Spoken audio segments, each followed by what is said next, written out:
We should have never entered the Marrowbone mansion. My name is Pacey, and if you're hearing this, well, you shouldn't be. Not unless something went terribly wrong, or terribly right. I'm not sure anymore. What matters is that this is what happened inside the old Marrowbone mansion. We were 5 stupid teens who thought we were invincible. Or maybe just bored. Maybe both. There was me, Pacey. Smart, but not the brave type. Then Sam, the classic airhead blonde who somehow made fear look fashionable. Matt, our strong dude who never backed down from anything. Dante, brave but with a habit of walking straight into danger without thinking twice. And Suji, everyone called her Z, the outgoing one who made even an abandoned mansion feel a little less dead. They said a serial killer named Harlan Wick lived in the Marrowbone mansion 100 years ago. A surgeon gone rogue. A man who carved symbols into his victims so he could see their souls. When the town finally caught him, he vanished before they could hang him. Some claimed the house itself swallowed him. Others said he lived on somewhere between life and death. We didn't believe any of it. Not really. The front door creaked open like it had been waiting for us. Inside, the air felt thick, like breathing through old cobwebs. Every step echoed. Dude, this place is awesome, Dante said, chest puffed out. Matt punched his shoulder. Try not to get us killed. Sam stuck close behind me. Pacey, you said the killer's long gone, right? I swallowed. He's a legend, Sam. Dead. Gone. Probably never existed. Z laughed. Relax. If the ghost of some wannabe surgeon wants a piece of us, he's got to get through Matt first. Matt smirked. Facts.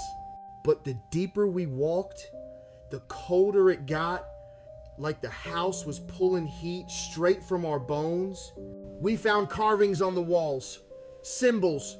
Fresh ones. Yo, Pacey, Dante whispered. Didn't you say this dude died like a century ago? I did. So, why does that one look wet? A drip echoed. Something landed on Matt's shoulder. A drop of blood.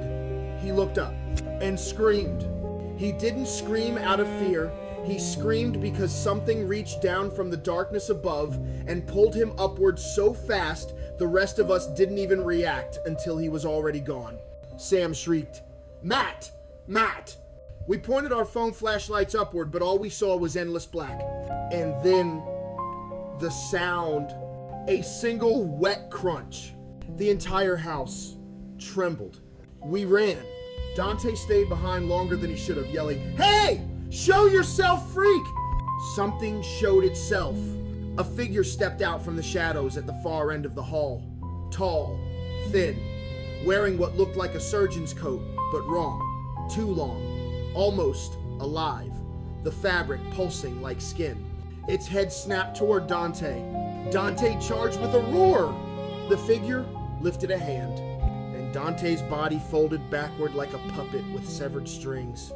No one that brave deserves to die that fast. Sam barely made it 2 rooms before her ankle caught on a tripwire. Not a random trap, a surgical snare. The killer, whatever, he was slid out from behind the wall like he'd always been there. He leaned down to her face and whispered something I'll never forget. Open your eyes. I want to see who you are. Her scream echoed through the entire mansion, then stopped too soon. It was just me and Z now. She grabbed my hand. Pacey, don't look back. Just keep moving. We made it to the foyer. We could see the front door. We could see escape. And then the lights, what few flickered dimly, went out. We heard footsteps above us. Then behind us. Then in front of us. The figure appeared blocking the door. Z tightened her grip on my hand. And the killer tilted his head. Hello, Z. She froze. How do you know my name? But he didn't answer. He moved. Fast. Too fast. He pulled her from my grip like ripping paper. She screamed my name once. Only once. I never saw her again. And now, it's just me. I'm hiding in one of the upstairs rooms. Writing this with shaking hands, my phone battery at 3%. I keep hearing him, behind the walls, in the floorboards, whispering. He's not human. Not anymore. Maybe he never was. The door creaks. Footsteps. Slow, careful, like he wants me to hear. I thought I lived. I thought telling this story would mean I survived. But the truth is, I've been dying since the moment we stepped inside. He's here now. I can feel his shadow covering me. He's whispering something. He's...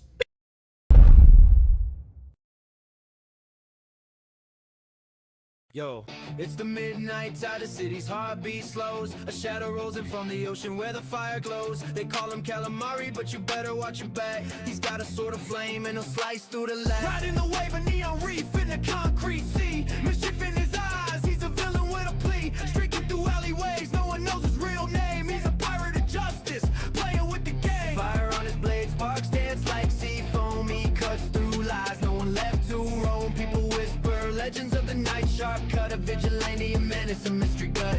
Calamari slicing through the night. Fire in his sword burning bright. He's an anti-hero, rebel in the rain. Whispered by the city, his name. He steps from the shadows, the skyline in his grasp. A swirl of ink and fire, a storm that can't be clasped. He's not for the righteous, he's a rogue with a plan. He breaks the system, the law, the man in the span. His flame doesn't burn the innocent, only the corrupt. A scorching blade that shows who he's truly up. He's a fish in the deep, a sea that never stops. His heart beats like a drum, the city's only hope. Calamari slicing through the night. Fire in